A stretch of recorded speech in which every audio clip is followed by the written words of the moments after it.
Good morning guys. Ngayon magluluto tayo ng sinigang na buto-buto. Ayan ang ating sinigang na buto-buto. Lutuin natin ito ngayon para sa ating ulam ngayong umaga. Wala pa palang April, March pa lang pala. March 27. Kailangan siyang lumambot guys kasi buto-buto nga po ito. Mahirap palambutin yung mga buto-buto. Kailangan mo siyang ibabad ng matagal, pakuluan ng matagal. At ngayon maghiwa-hiwa ako ng panglahok ng mga gulay sa ating sinigang. Kailangan natin itong lagyan ng mga gulay para siya ay magmukhang masarap.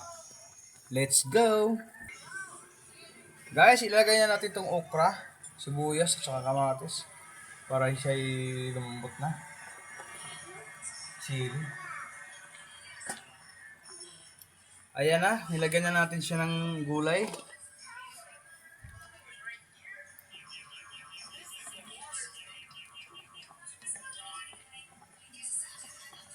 Kailangan pa natin siyang pakuluan guys. Medyo matigas pa yung baboy. Ayan na guys, kulong-kulo na. Pupuksan na natin to para ay maraman na natin kung malambot na o hindi pa tong baboy. Kailangan kong puritin.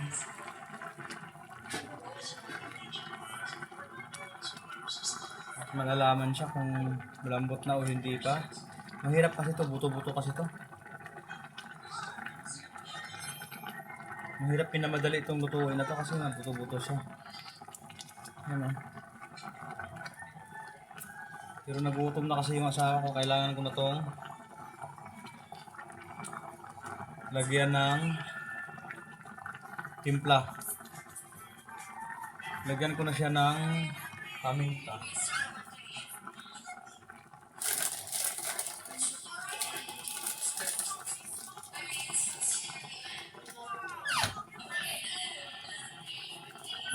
Lagyan ng paminta.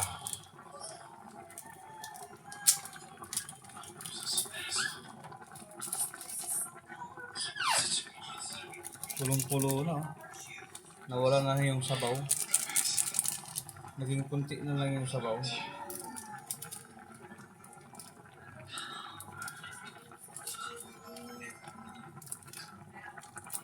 Ayan na guys.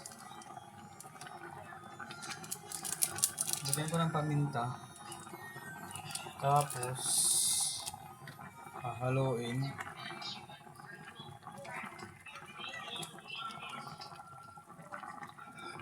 Tapos ilagay ko yung gulay na kangkong. Yung okra kasi nilagay ko na, kaya kangkong lang. Alam kong kulang to, mayroon pa dapat tong yung puti na gulay para sa sinigang. Ano bang tawag mo? Yung puti. Tapos ilagay ko na yung sinigang mix.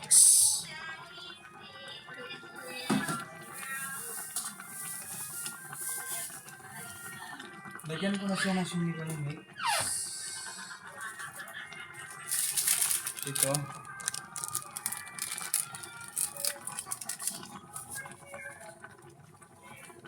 Yung sinigang mix, binili ko lang to sa Dali kasi mura lang siya guys. 9 pesos lang.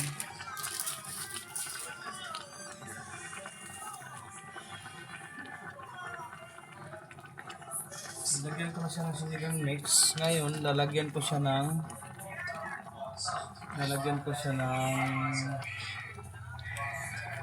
patis para umalat ng konti. Ano to? Ba't may ganito? Sa kamatis. Balat ng kamatis to guys.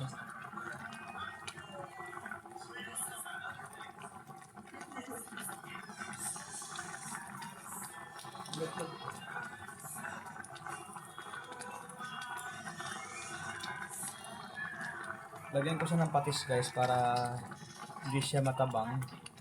Tapos lalagyan ko siya ng cubes. Nor cubes.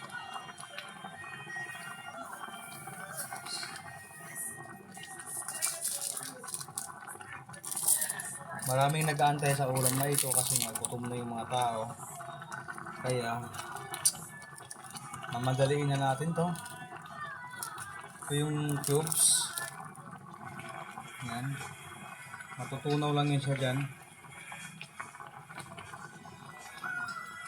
Ganun talaga kasi ako magluto. Nilalagay ko lang yung cubes. Tapos matunaw lang siya. Haluin lang siya ng haluin. Lumambot na yung gulay na nilagay ko kanina.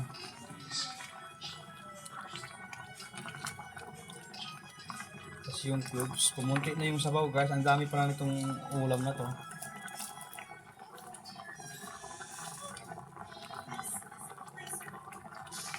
Ayan, nasinigang na. Lagyan ko siya ng kunting suka para hindi siya mapanis. Kasi yun na yung sikreto sa mga lutong ulam. Para hindi niya mapanis kaagad, lagyan mo siya ng kunting suka.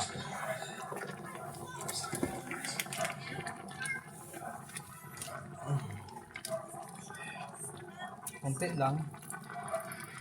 Ayan. Lagyan ko na guys. Ngayon lalagyan ko siya ng patis para yung alat niya ay, kasi wala akong nilagay na asin dito eh. Cubes lang talaga eh. Medyo marami-rami ito. Kaya kailangan ko siyang lagyan ng patis. Kunti lang patis. Oh, huwag mo kunin yan! Huwag yan!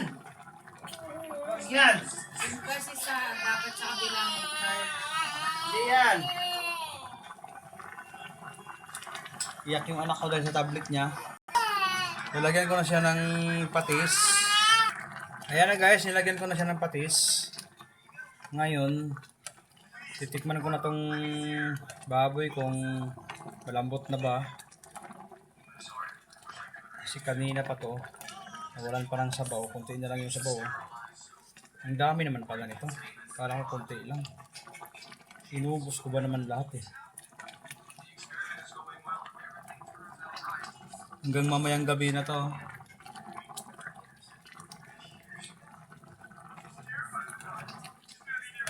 Tikman ko yung laman. Kung kaya na pang natin. Ba't may balat naman?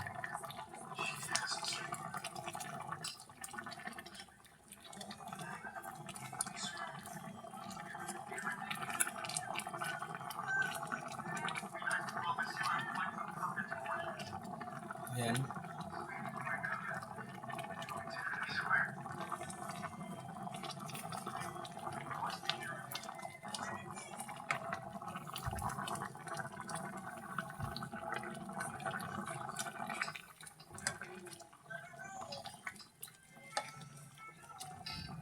Malambot na guys.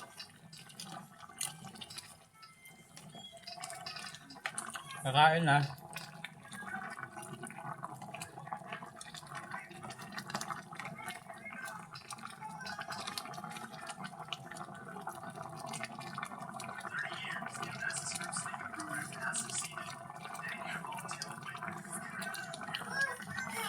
Dagdagan na lang doon ng tubig mamaya pagdating ng tubig. Wala kasi kaming tubig na eh.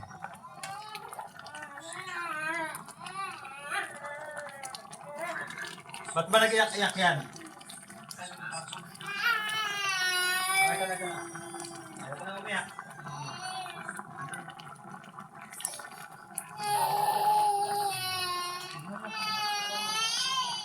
Wala pa kasi nakita pa nag-charge yung tablet mo. Umiyak yung anak ko dahil sa tablet niya, chinarge ko. Inubat kasi. Hindi pa na-charge. Ay, iyak-iyak siya. Gusto niya kasi makuha yung gusto niya. Ganyan yung mga ugaling mga bata ngayon. Spoil.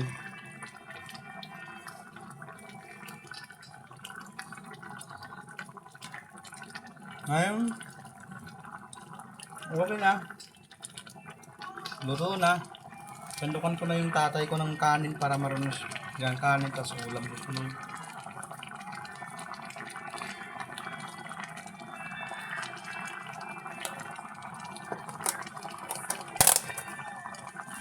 thank you for watching guys. Don't forget to like sa ating video at God bless to all.